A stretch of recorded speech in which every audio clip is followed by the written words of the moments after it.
Сегодня у нас выступление Кети Чухров.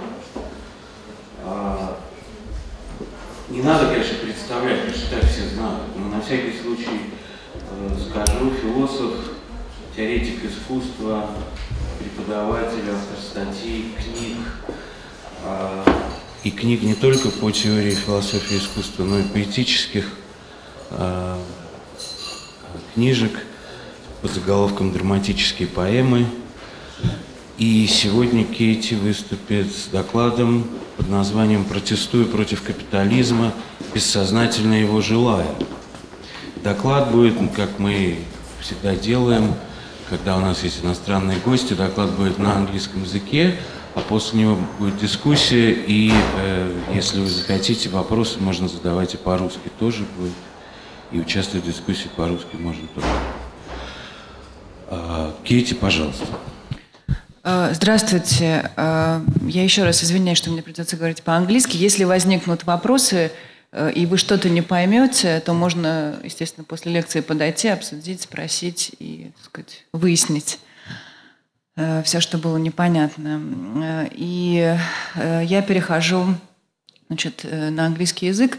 Предварительно скажу, что действительно такая провокативная тема, и я ни в коем случае какие-то вещи, о которых буду говорить, не хочу утверждать, но в первую очередь хочу, так сказать, картировать какие-то болезненные проблемы, которые существуют на сегодняшний день. My paper is about capitalism, which we are against and which we are protesting against, but still desire unconsciously. It's a very provocative theme, and I would like to say that I don't insist on certain premises I will talk about, but rather want to question them. In the criticism of capitalism, whether in art, theory, or activism, the main attitude is always in placing capitalism's features as something far-fetched from those who criticize or protest against it. Therefore, capitalism, even though it might be everywhere, is defined as being elsewhere, anywhere, but not in us or among us. Capitalism happens to be an alien force manifested in various social vices, but always generated by the anonymous other. It is true that contemporary capitalism is an anonymous global system, but the question is to what extent the ideas and tools positioned as its alternative contain, consciously or unconsciously, the traits of capitalist production or capitalist consciousness. A notorious ambivalence of capitalism, which enables it to comprise and digest criticism or alternative modes of production, is not a new theme in left theory. Meanwhile, there are a number of discrepancies in the Marxist theory itself. Some of them are discussed in a work by Cornelius Castoriadis, Marxism and Revolutionary Theory. As we know, Marx claims extreme reification, овеществление, of social relations in the frame of capitalist production, bringing society to alienation. On the other hand, if reification and alienation were so total within capitalist system, Castoriadis remarks, capitalism would not sustain. Moreover, the capitalist production is able to accommodate itself to spontaneous shifts in economy as well as class confrontation in society. Another Marxist premise disputed by Castoriadis is the correlation between productive forces and relations of production. Это противопоставление между производительными силами и производственными отношениями, антагонизм между которыми приводит к революции. As we know from Marxist theory, the contradiction between productive forces and the relations of production can cause the social crisis. Crisis meaning the situation when the relations of production lag behind and hamper the productive forces, and the conflict. This is the conflict that might end in radical or revolutionary change or of the relations of production. But according to Castoriadis, this disposition works well for the shift from the feudal or traditional production to the capitalist one. It suits the emergence of the bourgeoisie as a hegemonic class. That is, it characterizes rather bourgeois and not the socialist revolution. In other words, the flexibility of capitalist production in late industrial and post-industrial stages enables it to develop the productive forces without the social revolution, so that the relations of productions are able to follow this development. What had to explode the system gets the solution within the system. Hence, capitalism sustainability. Another contradiction. Castoriadis, being a Marxist himself, argues with the Marxist progressism and finds a very interesting and controversial point, which makes Marx himself dependent to a certain extent on a bourgeois and capitalist consciousness. In one of his famous passages, we all know Marx asks why the developed industrial bourgeois society might find it important to enjoy the culture of ancient Greece. And Marx gives the answer: because the ancient Greeks were the normal children. This was the childhood of humanity, and therefore this period remains so precious for us. Castoriadis finds this answer unsatisfactory. The ancient art or philosophy is not precious because of its childish sincerity. On the contrary, ancient philosophy and art were extremely mature. By his conclusion, Marx imposes the logic of progress into culture, while at the same time, by his question about paradoxical enjoyment of the ancient Greek art, he involuntarily confirms that the economic and productive progress cannot be automatically transposed for culture and thought. Which means the following: there are societies that can be culturally mature and promoted, but industrially, technologically, and economically still immature. So if one society in material sense is lagging behind the other, but can be superior culturally, which is the premise of Castoriadis, then the Marxist holist theory about the progress of history is not fully relevant.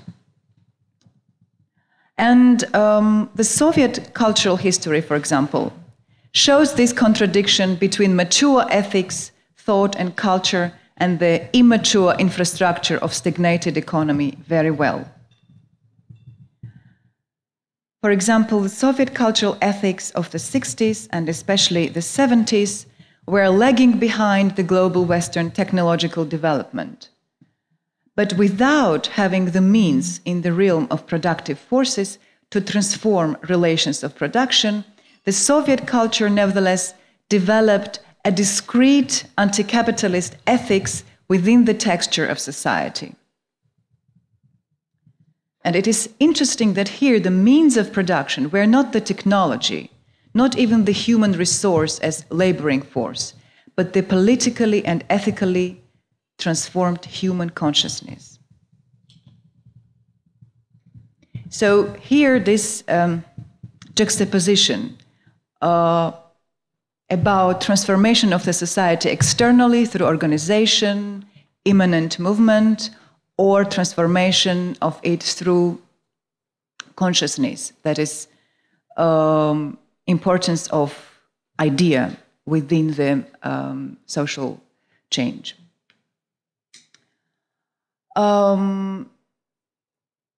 Maybe you will not agree with me, but one of the reasons there is such reluctance among the Western left theorists of different schools to acknowledge this fact in the Soviet background is that they have the experience of criticizing capitalism in the conditions of capitalism. Therefore, many traits characteristic for the Soviet socialism's non-capitalist texture and anthropology is not recognized. And vice versa, what we nowadays could take as insurgent against the capitalist system might not be anti-capitalist in its ethics and anthropology. But what are these capitalist traits that go unnoticed? Let's refer to contemporary art practice, which mostly has the left and critical background. One can hardly find nowadays a work of actual art apologetic of capitalism, maybe only in the form of subversive affirmation. Meanwhile, its components, speeds of production of art, the types and modes of engagement, the frameworks of representation are quite involuntarily part and parcel of post-industrial capitalism. Art, in this case, is taking for granted and even promoting the production modes of post-industrial capitalism, while being critical of it in discourse. One might argue that contemporary art doesn't know any other modes. But at least art definitely has to be aware that while endeavoring criticism of capitalism, it still contains as its part and parcel the constituent part of capitalist anthropology in the work and its production. For example, an interesting feature of today's, or fashion of today's, today many institutions use the metaphor of factory or industrialization, implying often the democratic acceleration of art in the direction of social expansion. And this might be because the metaphor of factory seems to contain in itself the connotation of something proletarian, resisting, etc.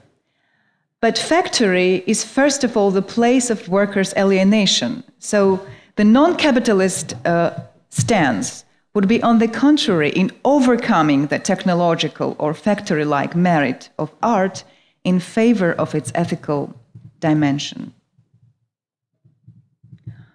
Or, for example, let's take the notion of alienation, which is all the time referred as the obstacle of social life, work, creative practices.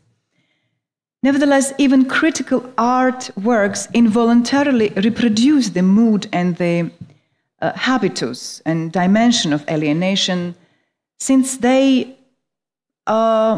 tend to grasp mostly the external, formal aspects of life, politics, and are almost unable to touch the event. For example, today many talk about a famous actionist performance in the Christ Savior Cathedral by Pussy Riot, and people talk about it as the event, intervention as event. But in Lacan, event is not something that you stage or prefabricate. It happens itself. And what art does, sometimes, not always, art might be an inevitable position to unravel this event, to unravel what happened. So this is probably the main feature of contemporary art. It wants more often to pretend to be an event itself, rather than understand, peruse, deal with the event as what happened. Mostly, many performances in the history of contemporary art were aimed to be such an event.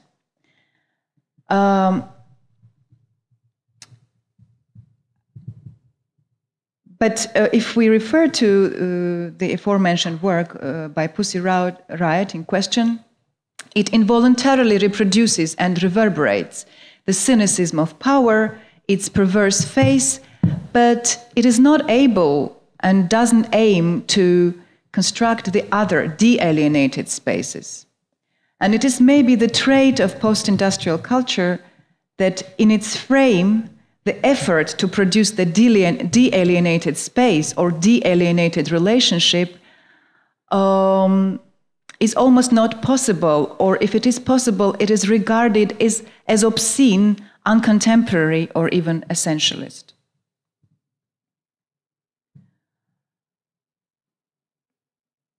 Another very important contradiction resides nowadays in the Marxist definition of exploitation.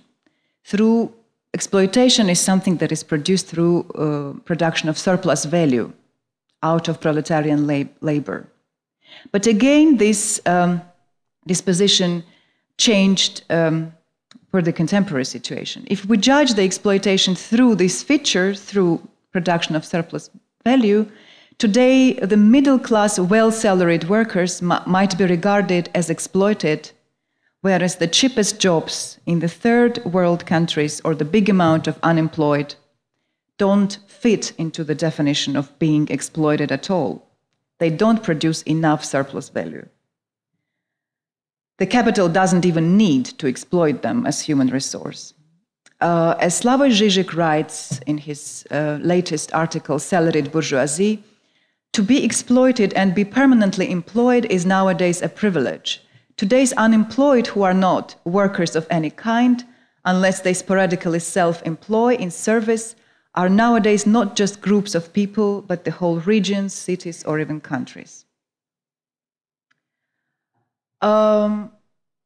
Hence the following discrepancy. Those who develop the productive forces, or today's cognitariat and immaterial middle class on the one hand, and the underprivileged workers on the other, those who do not produce any content or circulate content, as the sociologists define them, are not just economically or socially detached, but are almost anthropologically split and represent the uncorrelated life realia. It goes without saying that financial capitalism as the extreme form of neoliberalism is generally regarded as the chief threat of social space. On the other hand, in the theory that develops around post-operaist thought, the confrontation is often located between all those who work for wages and the so-called minority of financial owners. That is between cognitariat workers on the one hand and monopolists on the other. Whereas there is no differentiation between the convictions within middle class, within cognitariat, and no considering the tension between cognitariat and the uneducated and unemployed layers of society. As Peter Thomas, he's an author of a book about Gramsci and the organizer of the Historical Materialism Conference, which takes place annually in London.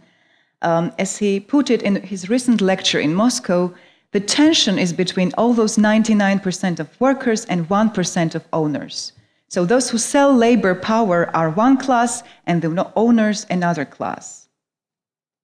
And the claim of a class struggle today might be to regain self-governance for this 99% who sell their labor.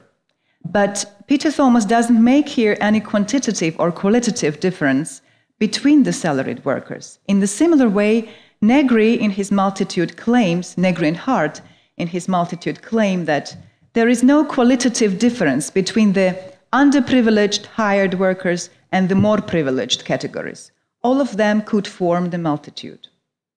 All the layers of workers contribute to the social production through creativity and ingenuousness. Such a disposition seems as something desired, of course, but at the same time a little naive, and is a good confirmation of a fact that the critical thought often locates capitalism among the privileged minority, whom the system enables to keep economic and social governance. But there are lots of social and economic antagonisms precisely within the laboring majority.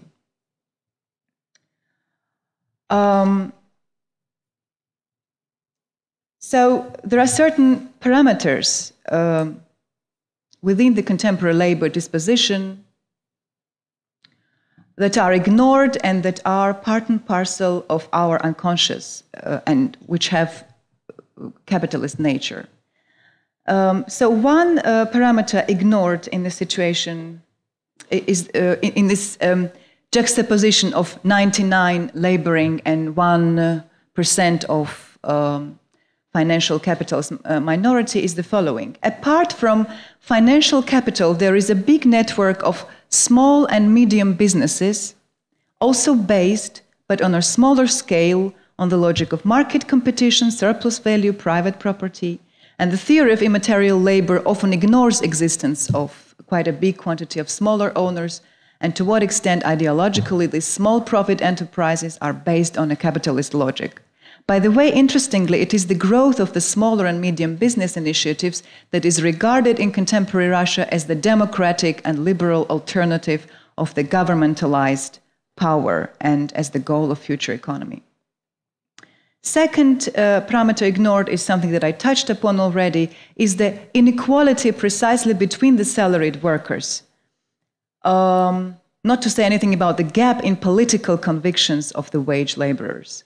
In his recent text, which I already mentioned, Salaried Bourgeoisie, Žižek mentions the new disposition among the bourgeoisie, who are not so much the owners or undertakers, but salaried managers.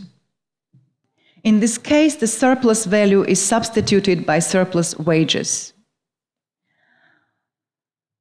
Therefore, one cannot today characterize the class of laborers and its motivation for struggle by the mere fact of receiving wages and being hired. And the third disputable parameter is in the role of immaterial labor as the means to surpass capitalism. We all know that immaterial labor and general intellect are positioned in the post-Perez theory as the potentiality to produce the exodus from a capitalist system and surpass capitalism.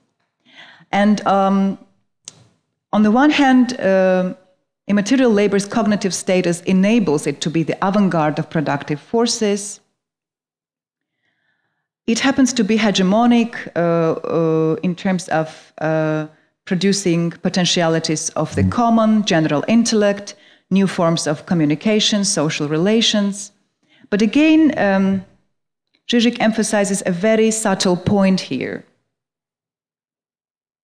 which is the following. Exactly what Hart and Negri regard as the hope in overcoming capitalism, and this hope is the commons of general intellect, its communicative impact. Exactly this trait is praised by the post-industrial neoliberal capitalism as informational and technological revolution, as the shift to the developed capitalism without conflicts. In both cases, the ignored part of population are those who do not contribute to struggle, often because do not have the means of cognitive or media connection with it, do not produce surplus value since they are unemployed or employed in a very unprivileged way, and are not part of cognitive production. Thus, interestingly, both the post-industrial neoliberal capital as well as often post-Perez theory rely on the cognitive class, which happens to be predominantly middle. And such a coincidence between neoliberal and left critical agendas presupposes that capitalism is much deeper. It is not residing somewhere else, but is part and parcel of our unconscious, while the unconscious, in its own turn, is not a personal inwardness, but the flow of languages, productions, impulses, desires, creative machines scattered all over the social space, as we all already know from Deleuze and Guattari and their inheritors in theory. And we also know from Deleuze and his both volumes on Anti-Oedipus that capitalism is not only system, it's intertwined with desire. It has libidinal, desirable, and not only systematic and infrastructural genealogy. But what is even more important in Deleuze is that the schizophrenic subversion from capitalism is not separated from capital in nature, which means that capitalism is not a one-way injustice or evil. It happens to be often attractive, productive, and libidinal, as we know from Lyotard as well. The unconsciousness of capitalism means its everyday reproduction in action, even though one might discursively reject and discard it. For example, we criticize gentrification, but are apologetic to cultural development that is the consequence of such gentrification. We reject ideology and the supremacy of idea of communism, for instance, in class struggle, because it might lead to authoritarian hierarchy of power.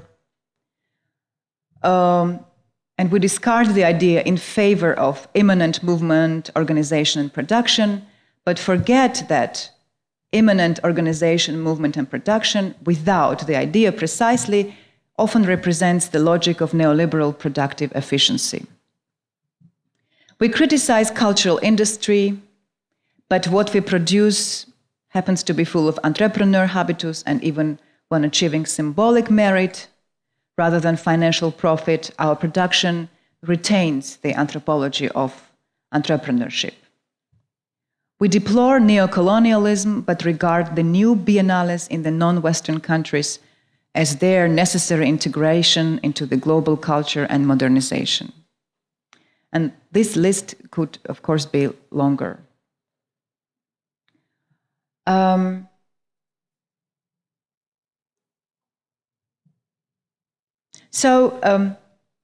unconscious, as I stated, and its social dimension happen to be an ambivalent receptacle and repository, both for capitalism axiomatics as well as liberations and subversions from it.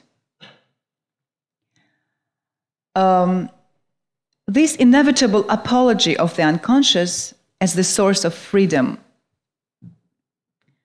in post-structuralist left philosophy, on which post-aperaist philosophy is also based, is on the one hand part and parcel of post-Marxist left rhetoric, but on the other hand, it often overlaps with the libertarian ethics and economy, which considers capitalism and its free trade potentialities as the alternative to the authoritarian state power. And this is the case very often for Russia today.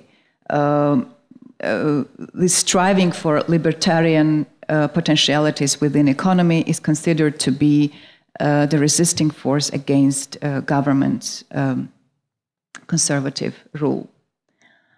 In this logic, the unconscious is free, productive, machinic in terms of providing spontaneous and free assemblages and concatenations in social space, while consciousness is idealistic and controlled.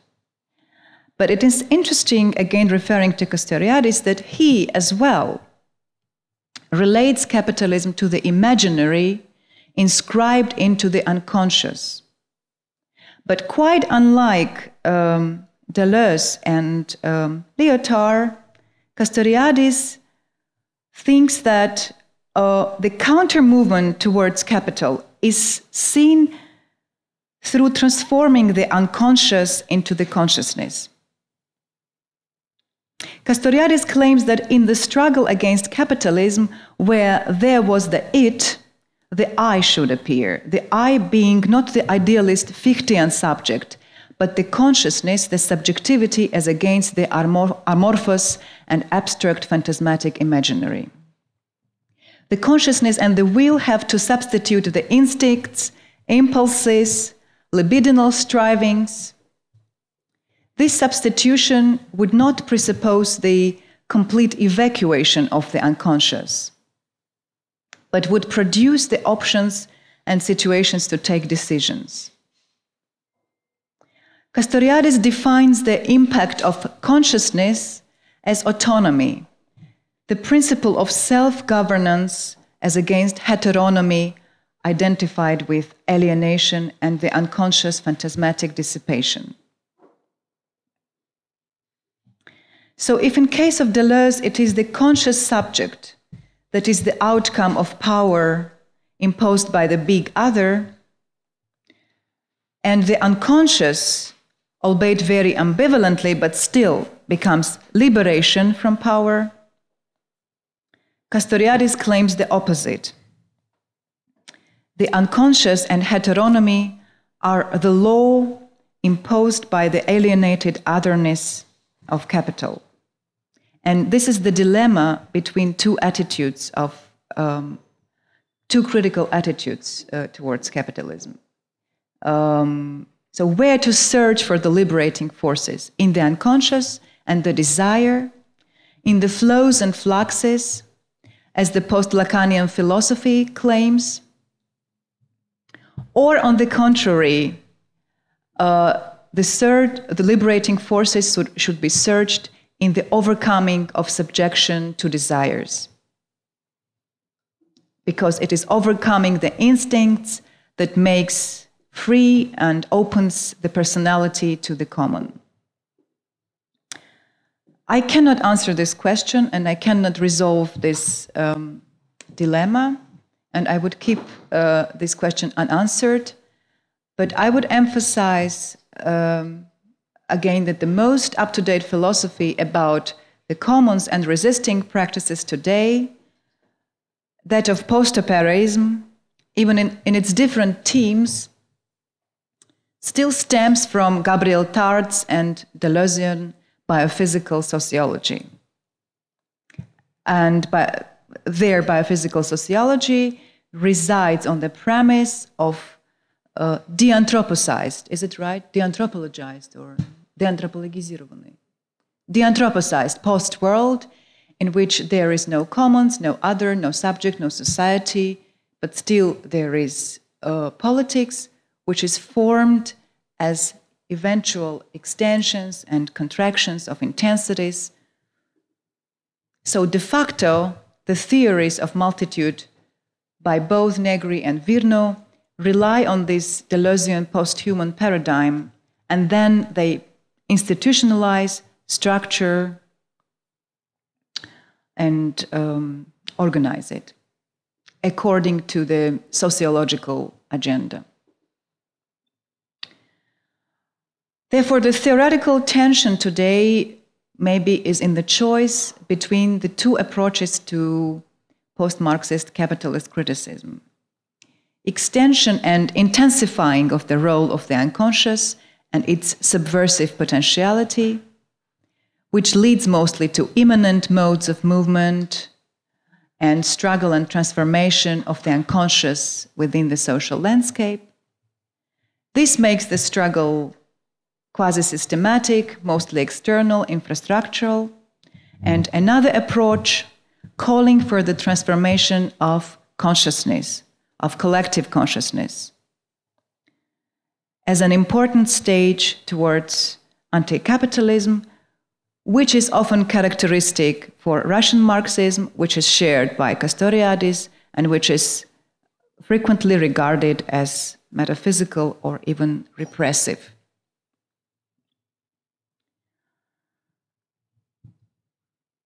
And maybe I would end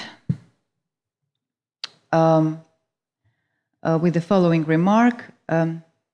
If we were to claim the prevailing consciousness of the contemporary Western, Eastern, or even non-Western Russian critical agenda, socially it happens to be a middle-class consciousness.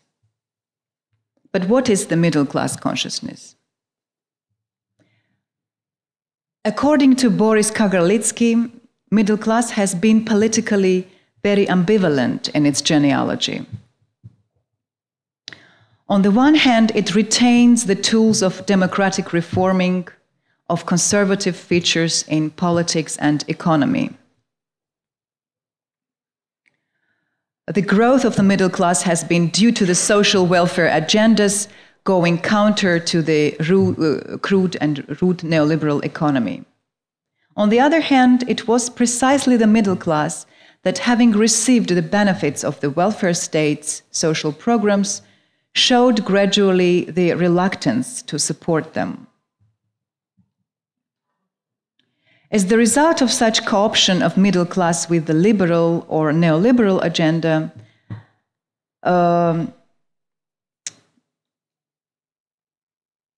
Kagarlitsky makes the following statement about middle class. Anarchic slogans of struggle against the state were turned into the summons to put an end to social insurance. Hatred of authority was replaced by readiness to undermine the authority of government for the sake of the freedom of corporation. The appeal to social liberation was replaced by a readiness to liberate talented entrepreneurs from oppression by bureaucrats. I think such characteristics of middle class fit for a considerable part of today's Russian white ribbon protesters against government's conservative oligarchic rule, protesters who envisage the space for democratic capitalism with liberal values. And although the protests in the US and the Western Europe are much more aimed against the financial capitalism rather than the government personalia, as is the case in Russia, still probably we will have to acknowledge that the majority of uprisings we are witnessing seem to be a middle-class revolt against monopolized economy, against their own precarization, while there is not much connection and solidarity with the backward masses or the socially deprived. But it seems that at the given moment of history, the social consolidation between the less educated or backward population and the urban middle classes is not yet the agenda, at least in Russia. In this connection, I would like to finish with a paradox which is especially evident in Russian political context. And I would like to just map the disposition.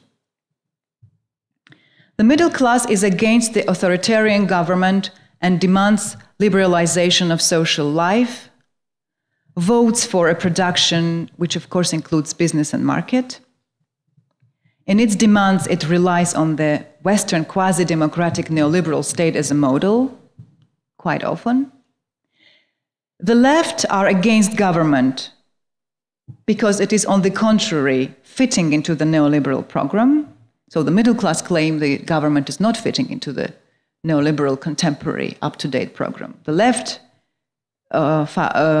resist against government because it, on the contrary, fits into neoliberal program, while the people living in peripheries or in unprivileged conditions often support the government, hoping that it implements at least some remnants of social welfare program.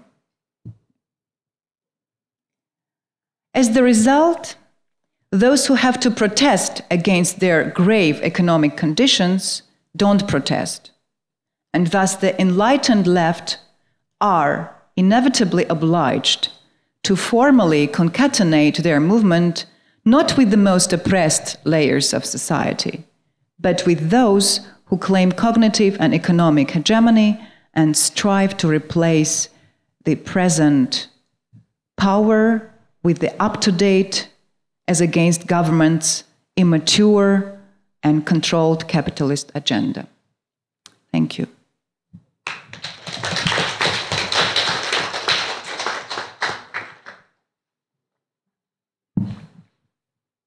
Questions? Можно по-русски задавать вопросы. In Я могу English or in Russian?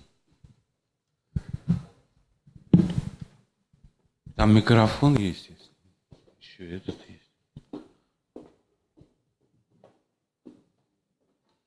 Пожалуйста, кто хотел?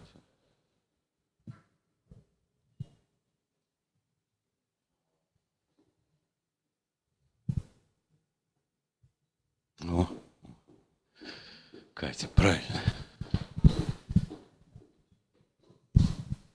Кети, я только по-русски, если можно. Да, я конечно. хотела спросить. Я переведу. На ваш взгляд, есть ли некое бессознательное желание коммунизма, например? Потому что понятно, что здесь многие очень его боятся и опасаются, но есть ли нечто бессознательное, которое тоже к этому бы подталкивало людей? Очень хороший вопрос. Katya has asked a very good question, which we were discussing yesterday. Is there any unconscious striving for the communism? Да, я думаю, что можно именно потому, что есть бессознательное желание. Как мне отвечать? Yes, I will answer in English. Yes, just because there is the unconscious striving for the justice as well and for the merits and values of the common,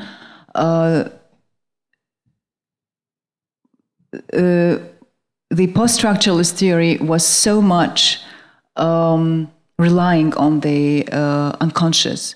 But the fact is that as soon as the unconscious becomes dissipated within the social space,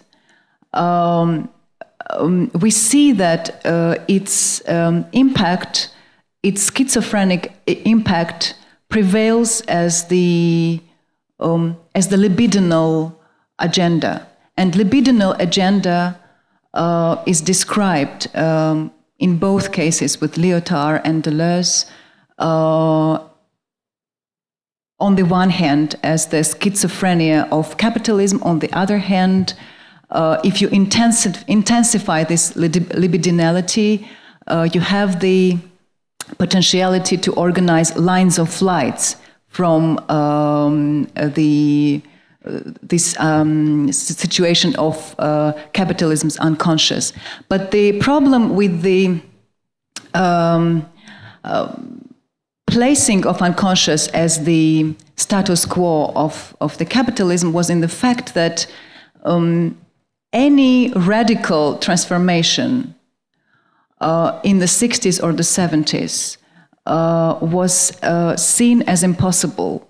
So the only possible changes were seen as subversions, lines of flight, and then it was transformed into the term of exodus. So what, for instance, is claimed by Castoriadis and in the Marxist philosophy of Ilyenkov is not so much the evacuation of unconscious completely, but the change within consciousness or within unconsciousness, some kind of transformation within this hybrid of conscious and unconscious, the metanoia. This is the term which is characteristic for the Greek philosophy and which was very important also for Foucault, who was talking about creation of subjectivity. So when we talk about change, the question is what should be changed? Whether we should change the disposition of the infrastructure and the way the social agenda is organized. And for instance, Althusser was insisting that we should completely discard the early Marx, the humanist Marx, and rely only on the formal changes within the social space. While the Soviet Marxism or Russian Marxism was, on the contrary, insisting that without the change of consciousness, there can be no social transformation. Without the role of the idea within the collective consciousness, there can be no shift in production and in dispositions of the society. So this row and this conflict is about these two approaches and two dimensions. And even now you have these two unresolvable positions. On the one hand, represented by post-operaist philosophy, who claim complete immanence, transpositions, lines, intensities, productions, and their concatenations. And on the other, the stance which is represented by Alain Badiou and Zizek following him, which is insisting on the importance of the awareness about the idea, awareness and some sort even of belief. Yeah? So should there be something that inspires the movement? Should there be some idea that moves it? Or the movement will happen by itself through some unconscious operations and transpositions, which is completely uncontrolled. So the question was about, let's not control anything. Let's not ideologize any movement. The movement will happen itself because the more intense, the unconscious is so ambivalent that it will find the forces and the means to show different concatenations and different constellations within capitalism itself. Therefore,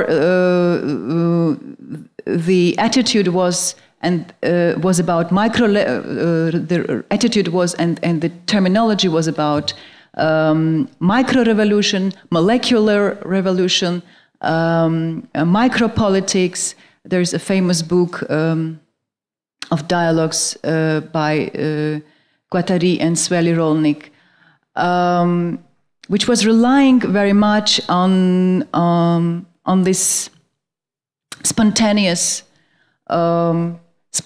movement of the multitudes. While the genealogy of our history and our theory, I mean Russian, was very much relying on the importance of idea within transformation and the event within the shift of consciousness. And I think nowadays when we see many people without demands, many people protesting and finding it wonderful, even aesthetically, we probably lack this conviction, yeah, the stance of conviction that could be important within the frame of organizing movement.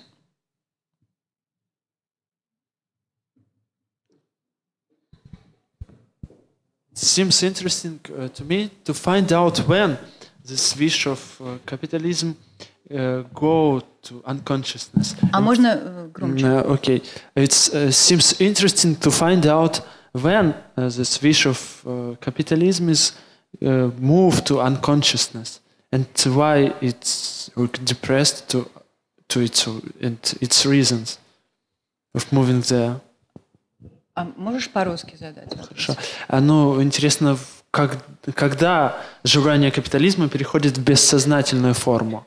Ну, вот, как бы, когда оно могло появиться, это бессознательное желание No, капитализма? it is not that it's happening it's not happening today or tomorrow or yesterday. This is not something that is happening. This is the question about libidinality of economy. This is the question about desire, which is part and parcel of the capitalist disposition. And the desire itself is ambivalent. So to claim this ambivalence was very important for the post-structuralist philosophy. And this ambivalence then is inherited, the talk about this ambivalence is inherited in, for instance, Paulo Virna's philosophy. But you cannot say that capitalism is one day shifted into the unconscious. The question is that unconscious is social, and therefore, since we live in capitalism, we don't have any other social space. We only have the capitalist space, you know. So the question is that the prevalent part of the social space is based on the desire, on libidinality, and as soon as you try to transform it, this libidinality still emerges and is not resolvable. So maybe I could answer like that. Maybe you could extend your question. Но когда это общество пришло к такому состоянию, что то есть зарождение буржуазии с самого начала, вот внутренние противоречия уже порождали такие процессы? Ведь там 1000 лет назад, ну, наверняка такого не было. So the question was, when the society came to this disposition 1,000 years ago, we didn't have the situation that capitalism could be somehow explained through the unconscious. Yes, it's true. It's true, and maybe I would relate it to the rise of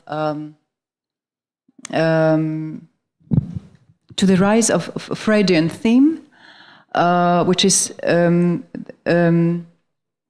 the shift from the erotic paradigm to the sexual paradigm, the shift from the eros,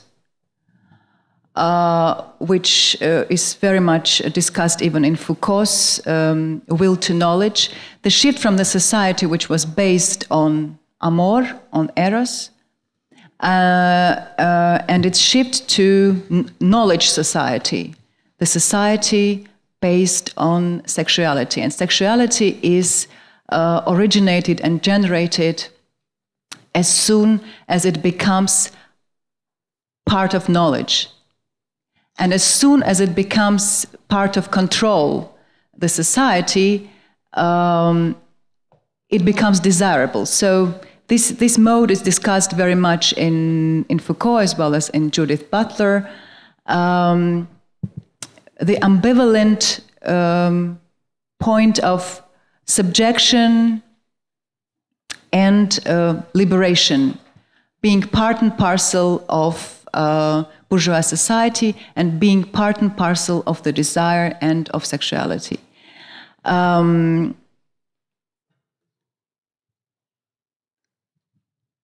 I think that it definitely arises and is generated as the bourgeois society pops up. At least this is stated in Foucaultian works.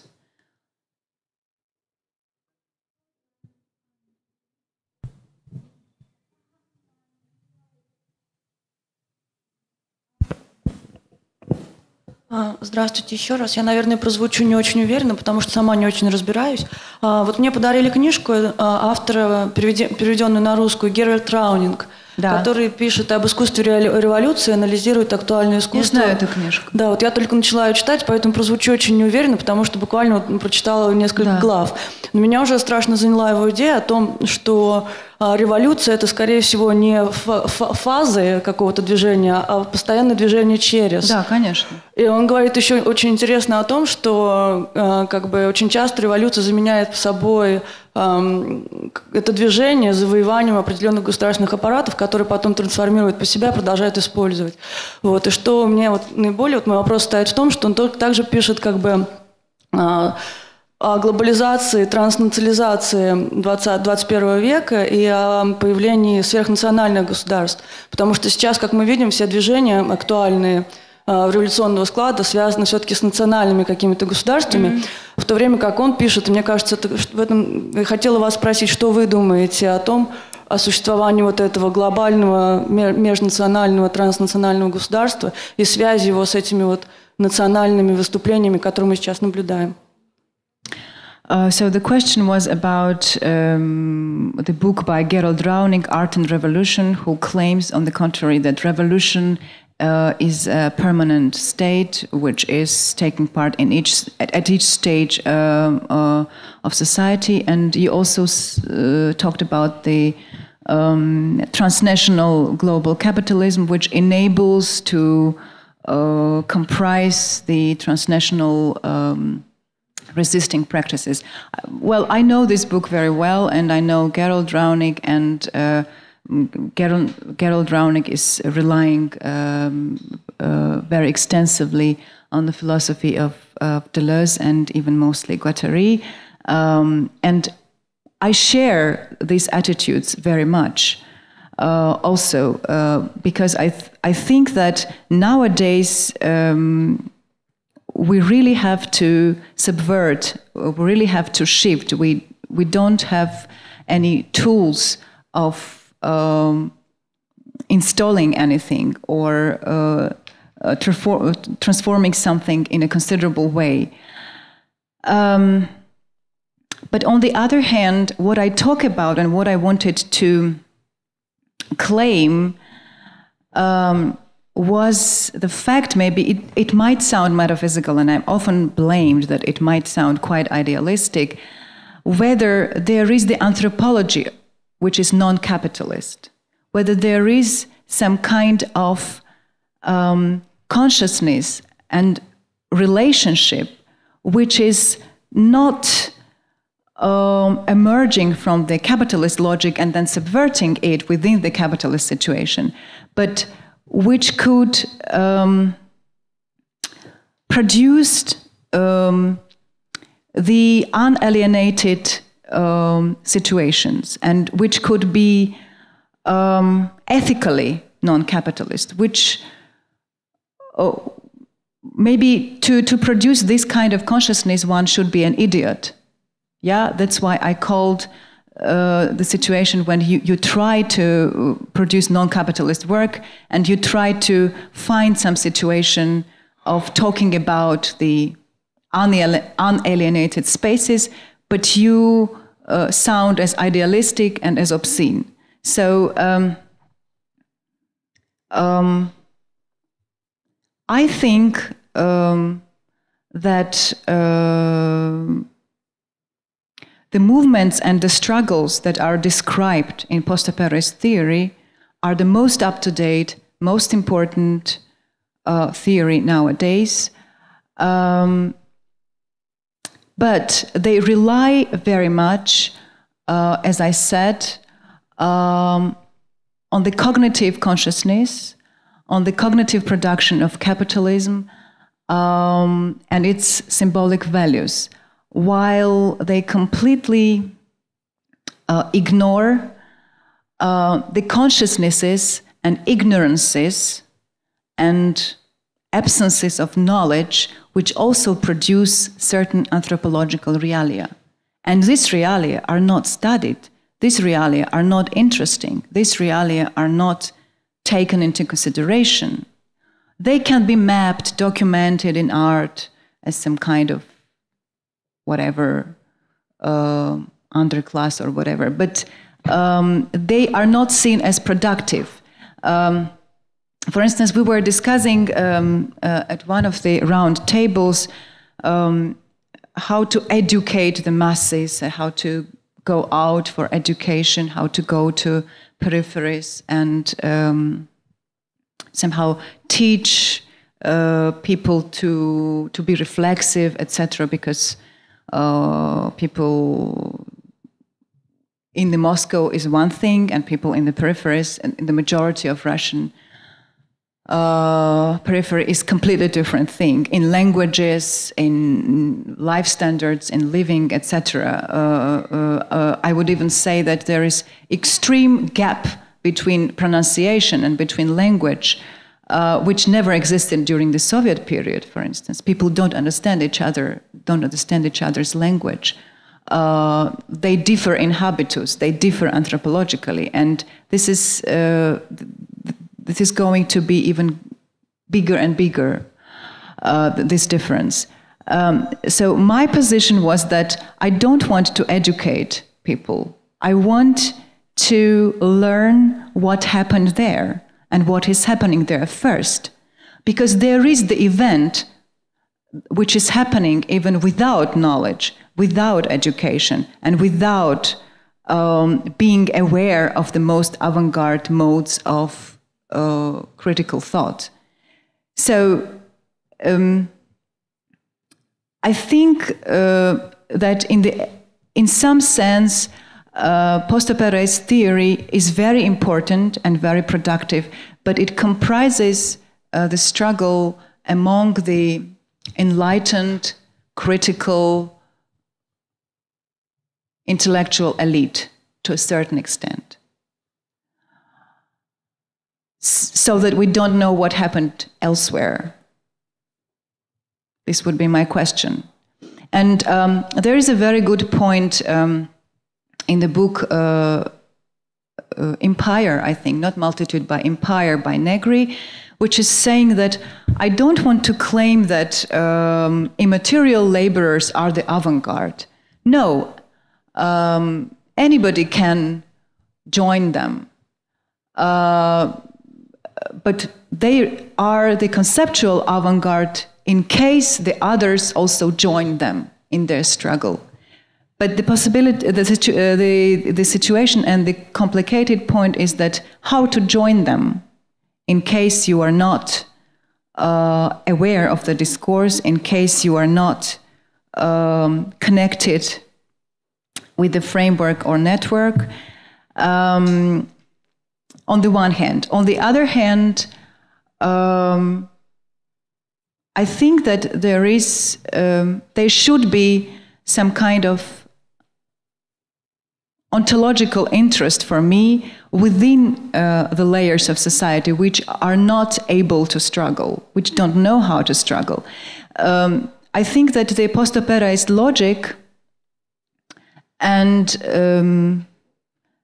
the middle-class movement logic brought us to the situation that the majority of Russian citizens nowadays, who are considered to be like bydla or whatever, I don't know how to translate bydla,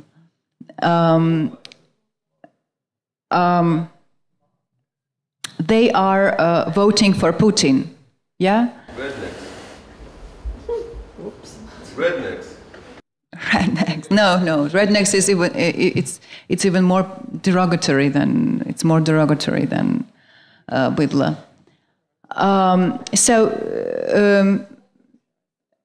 Another point is that the extreme right-wing uprisings, which we had last year in December, and the social status of those who were in uprisings, in these right-wing uprisings, were the most impoverished social layers, were the most impoverished population of Moscow and of Russia. So these paradoxes are there, and I think that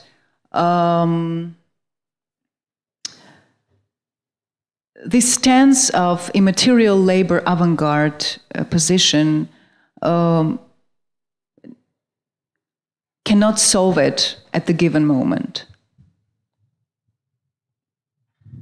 I have a question about the event and concerning political art, and especially probably Russian context for the political art. And my question is whether you think that political art should deal with the production of events or production of the ideas of the events or ideas for the events. Because I have a feeling that, for example, Russian society now is very easygoing when it comes to acting. But then these acts, they lack some... they lack, ideas behind them. Mm-hmm. Probably you mean the series of performances in the last 2 years by the Vaina group, or these kind of actions, or just political art which is performative, or... Well, I think that I would not juxtapose and I would not differentiate between art that is very conceptual and based on some kind of intellectual point, and something that is more spontaneous. I would not differentiate it on those grounds. What I wanted to claim was that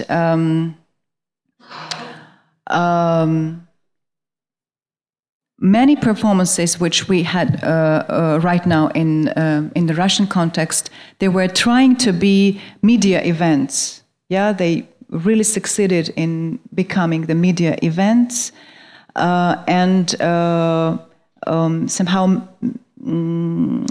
articulating some problem which exists within the society. But the way, the aesthetics and the ethics in which this articulation was made was completely part and parcel of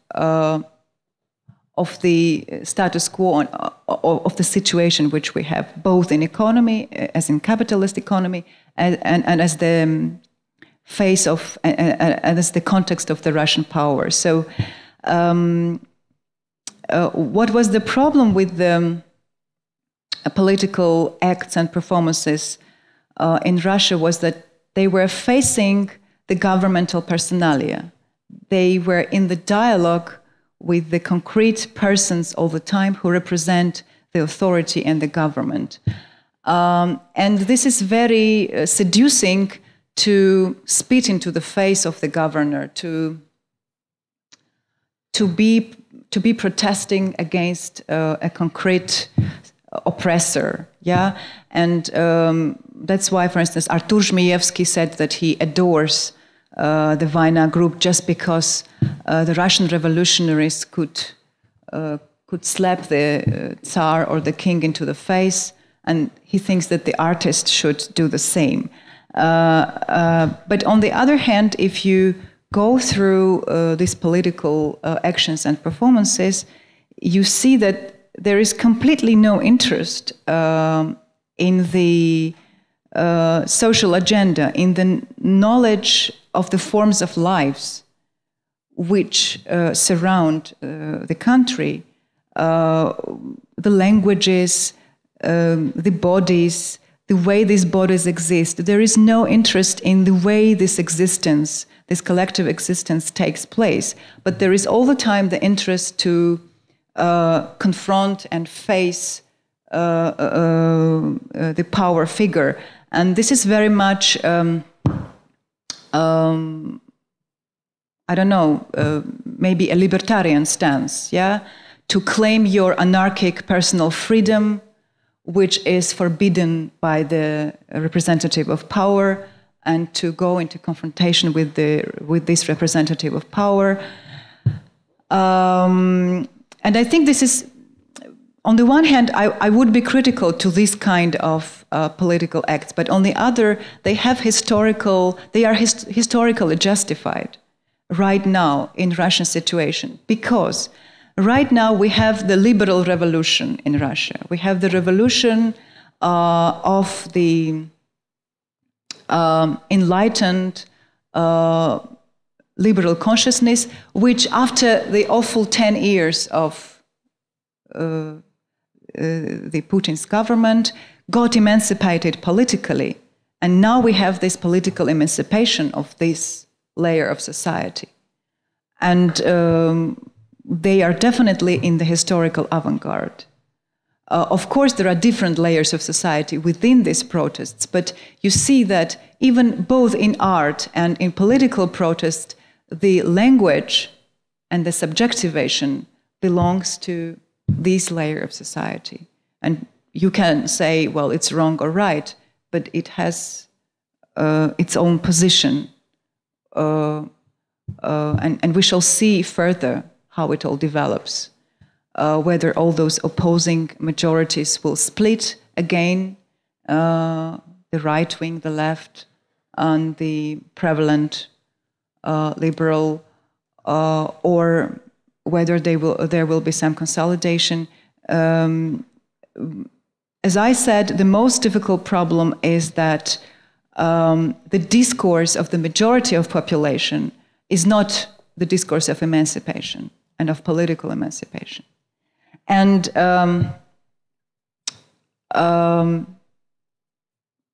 the complication is how to deal with this, how to draw these majorities and population to this emancipatory discourse, if they themselves are not striving for it, yeah?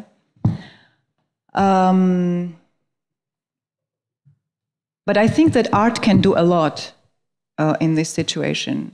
Art, film, drama, literature. For instance, you can 100 times repeat revolutionary mottos, like many art groups do. You can 100 times repeat the left agenda. You can 100 times protest against some person within the government, which brings about the scandal, which is, of course,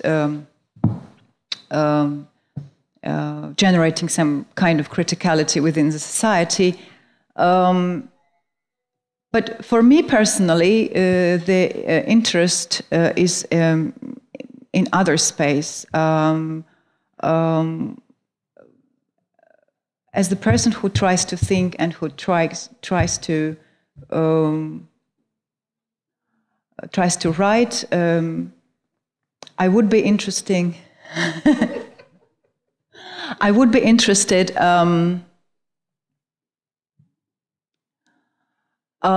to learn those layers that don't claim yet the emancipatory agenda. And I would be very, very cautious about coming there and educating.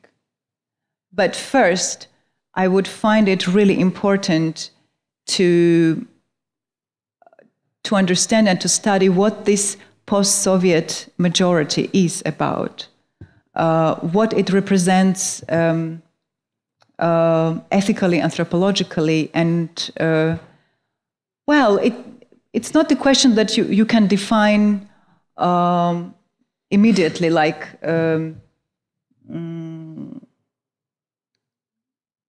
well, these layers society is thinking like that, and those people are thinking like that. But I think that the artist should go into long distances, long-term attentions, long-term studies, as well as an intellectual. Because these layers, which are not heeded by the theory, are quite contradictory.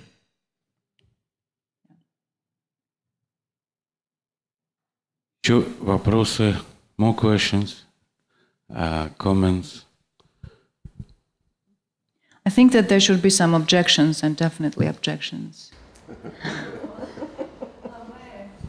What I've been thinking is we are talking a lot today about kind of metaphysical values in art and metaphysical kind of long-term approaches of artists.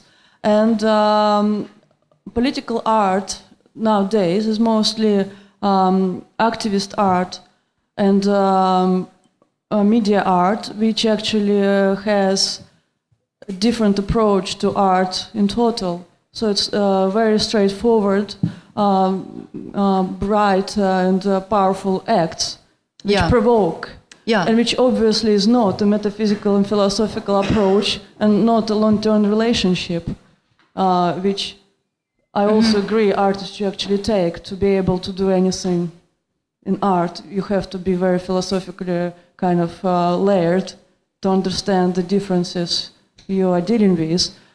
So how do we then approach this whole activist art and media art in relation to the metaphysical qualities which they lack? In relation to this metaphysical kind of philosophical qualities which they lack in the approach. Which they lack? Yeah. Well, I wouldn't say that somebody lacks metaphysical qualities.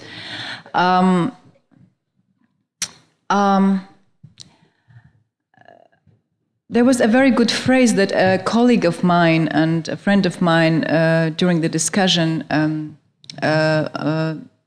said and pronounced. His name is Alexei Penzin.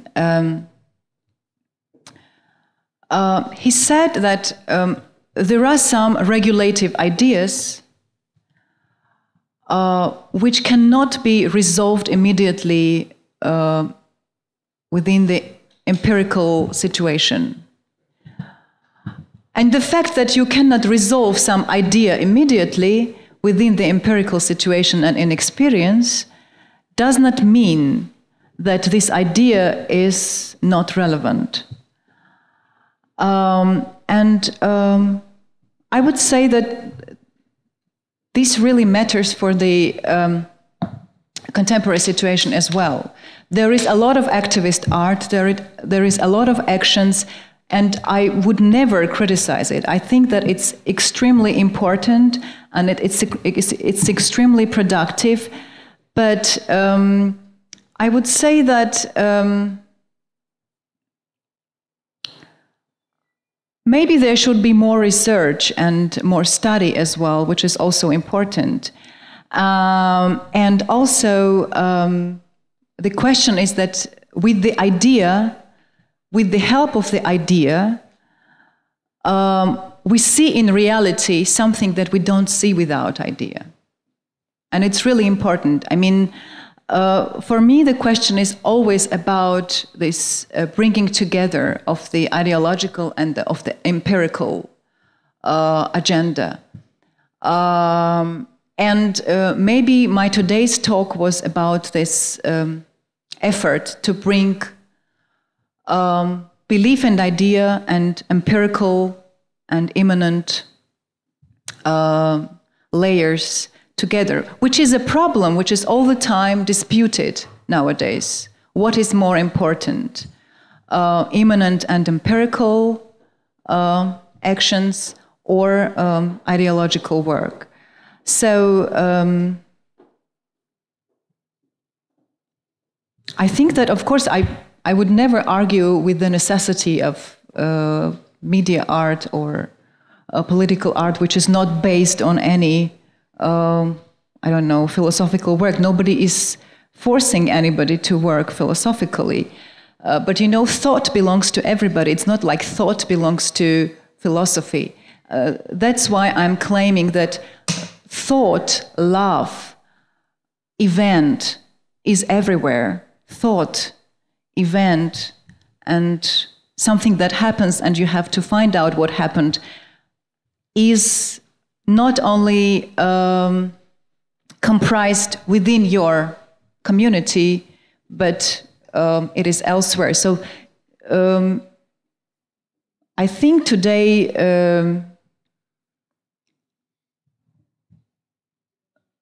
the layers which are voting for Putin are the most interesting layers to study for a sociologist and for a thinker. At the same time, taking part in all the uprisings, at the same time taking part in all the political mutinies, etc. But I think that it's really very important to pay attention to those layers, which is not the agenda right now. And I said that this is historically not the agenda, but we have to insist on that agenda.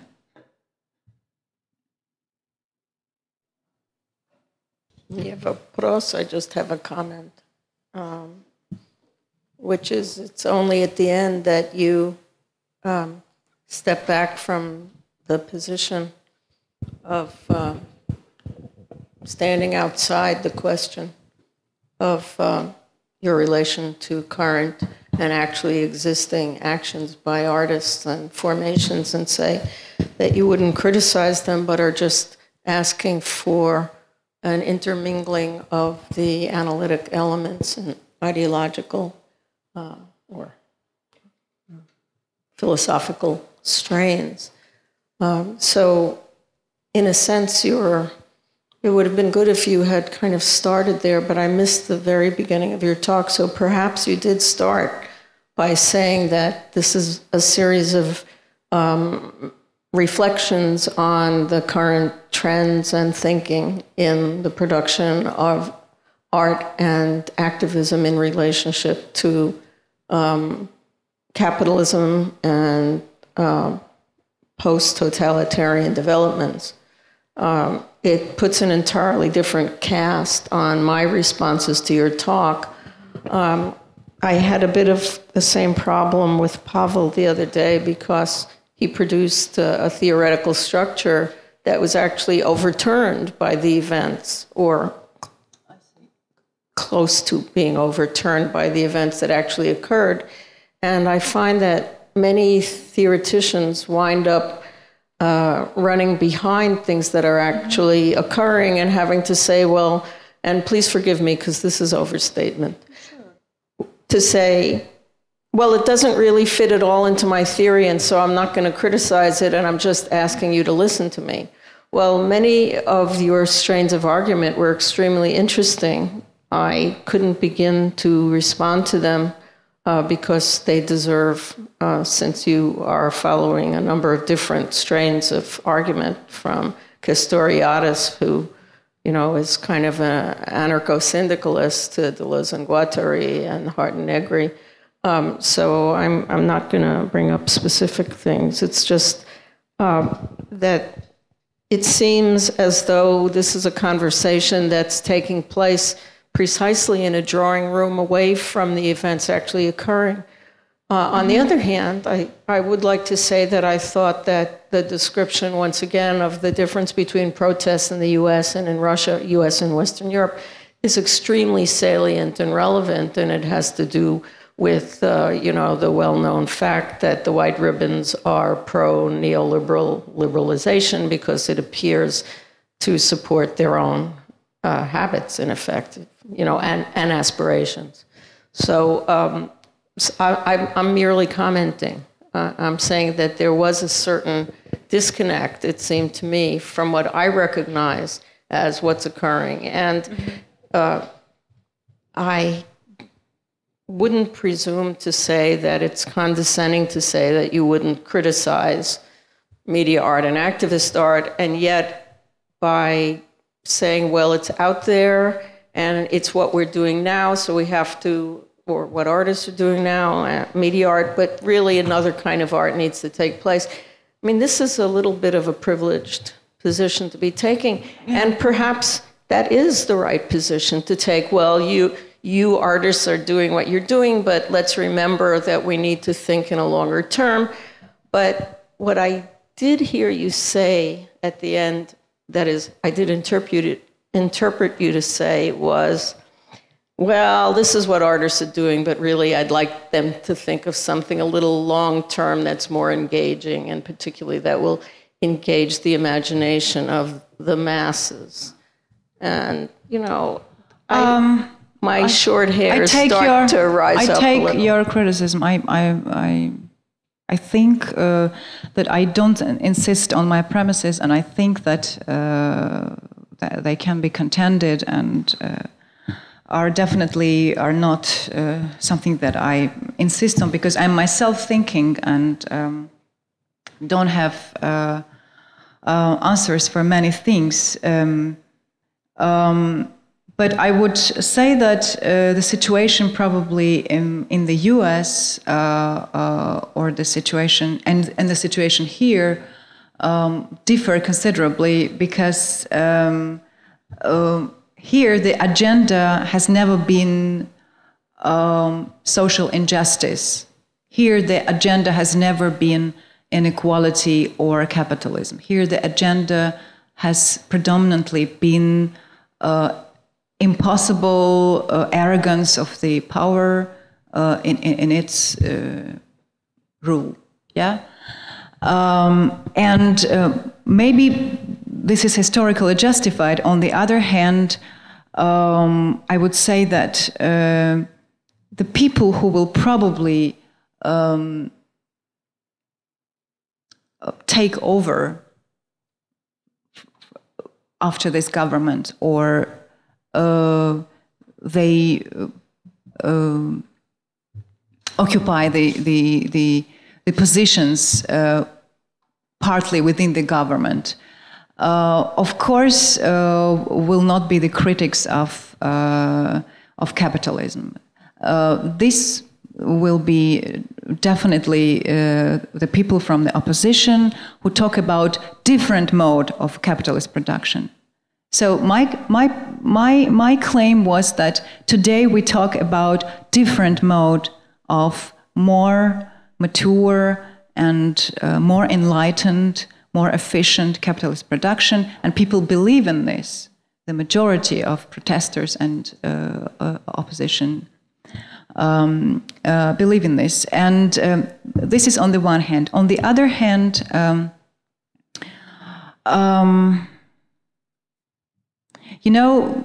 concerning the political statements in art, I've been very much collaborating with political artists and Practically all of them are my friends.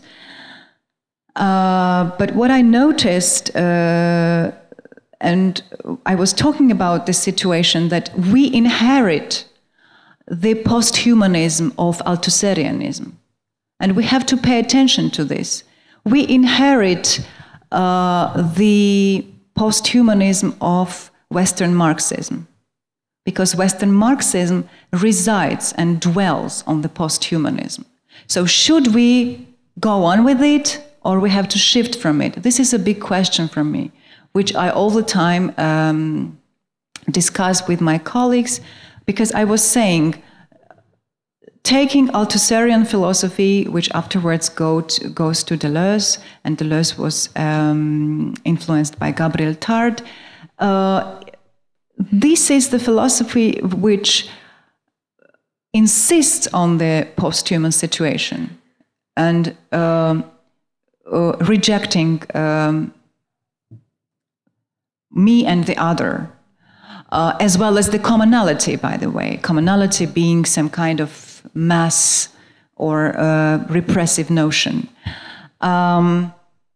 And then the commons return into the discourse only through spontaneous concatenation. So for post-Perez theory, common means concatenation, which excludes the discourse about the generality, всеобщее, the general. While the issue of the Commonwealth, the agenda of the Commonwealth at all, is definitely not about distribution of wealth or division of wealth in equal parts, but in the fact that there should be some post-economic value which is belonging to each. And this is the Commonwealth. Commonwealth is a post-economic value which belongs to everybody and to each. It is not some kind of property that is divided between each. So I think that this is the mode and the problem which is not discussed in contemporary post-Perez theory. And for me, the main question, which I probably now will expose, and I'm ashamed of pronouncing this word, the question is about humanism. So, is it an idealistic, outdated notion which we have to reject, or we need it to produce the realia apart from activity? Do we need this in our consciousness, or we are post that and we don't need it anymore? We only need concatenations, movements, intensities, productions, etc. Do we need the value of the other? Not as of citizen, but as of the other. Do we need political eros, or we just need some political efficiency? So these are the questions which are probably above the given situation, but which are there as the horizon for me. Some people do follow the Frankfurt School. Sorry, some people do follow the Frankfurt School, who Yeah. have retained a strong strain of humanism, if I hate to say that word too. But there's a different relationship to the question of eros and civilization. Yeah, but not consistently. But not consistently. Right. I was not referring to Frankfurt School. I think, yeah. I was much more referring to maybe Marx and Marx's interpretations. Yeah. Manuscripts and the Grundrisse and so on. Yeah. The Althusserian reading marks. Yeah, exactly. Thank you. Еще вопросы, комментарии, замечания, суждения? Критика. Критика, ругань. Нет. I still think that any kind of art should be criticized in exactly the same way. I support a lot of the activist art, but I think some of them are, again, looking at it from the qualities of the art, not the politics, because I still think it's still different things. They can come together, but in fact, they not necessarily do sometimes. So I think any art activity, or is it painting, or is it book writing, or is it performative or activism, should be criticized actually, and probably should be criticized, and I think from the art quality, from the point of view of art quality. No, there is good art and the bad art. For me, the question is not about art quality, although, well, probably the intensities matter, and intensities produce the quality. But for me, the question is ethical honesty. So you still do criticize them? And by criticize, I don't mean thinking next to you. I mean criticize them in the critical sense of criticize. So, I'm not sure I'm making myself clear. Я имею в виду, критический подход к любым видам искусства должен быть, в принципе, одинаковый, потому что искусство есть искусство, неважно, это активизм или это фигуративная картина. То есть как бы есть какие-то определенные, не знаю, критерии, что ли, подхода к искусству, которые должны быть применимы к активистскому искусству в том числе. Хорошо, согласна. То, что вы скажете, что вы не хотите его критиковать, я говорю, что почему, собственно, нет.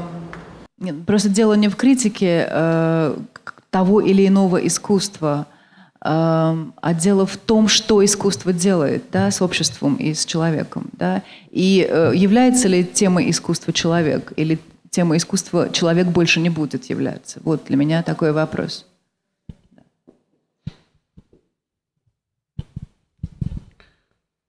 Ну что, тогда мы заканчиваем на этом. Вы, конечно, сможете еще к Кети подойти просто и задать еще какие-то вопросы или обсудить что-то. И тогда мы ждем вас завтра. У нас завтра украинское меню. Tomorrow we are having Ukrainian menu. And we have a lecture by Liam Gillick, an artist, a British artist living in New York. And this will be on Skype. Будет по скайпу и на английском языке. And in English. Спасибо.